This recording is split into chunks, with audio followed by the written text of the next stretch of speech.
The biggest problem that the school system teaches today, worldwide, is that it teaches students to become generalists and not specialists. What do I mean by that? Well, let me explain this right now with a couple of objects that I have here before me. This loaf of bread here represents being a generalist. What do most people have for lunch? They have what everybody else has. They have usually a sandwich with something on it. However, my youngest son Cameron this morning was really excited because he found out that his mother, my wife Fiona, was actually giving him something, a treat for lunch today. And it was this. These sausage rolls, very, very Scottish by the way, these sausage rolls. And the point is this, that you are paid today not to be a generalist in the marketplace. This is the age, the recommendation age is the age for you, the specialist, to solve very specific problems in the marketplace. Remember what we talked about, what is your expertise and passion? Mixing that and amalgamating that with what can you be the best in the world at, and then tying that into your economic magnifier, your deep continuity program that brings people naturally through your programs and services. So please understand that you are not paid to be a generalist today. You have to understand that that thinking has got to leave. You need to solve very specific problems in the marketplace today. It's the reason why RFPs, requests for proposals, are not the way to go with your company.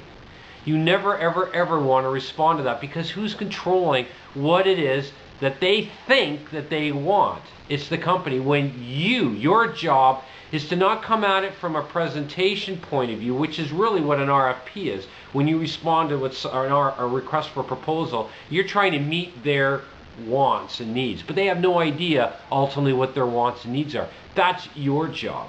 Your job as a specialist is to know your target market, your optimum clients' wants and needs even more powerfully than they know themselves.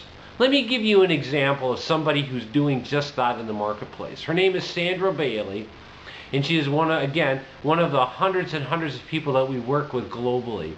And Sandra, let her just explain to you right now what has happened in her life with her business. Here's Sandra Bailey from the Naturally Healthy Dog. And all of this came about because I was at this seminar with Glenn Dietzel and receiving his coaching in the background. I could have chosen to stay at home. I'm very glad that I didn't, because I would not have made the contacts that I made. I would not have learned the things by observing speakers in a different manner, and I would not have come up with the number of ideas that I can implement to carry my business forward.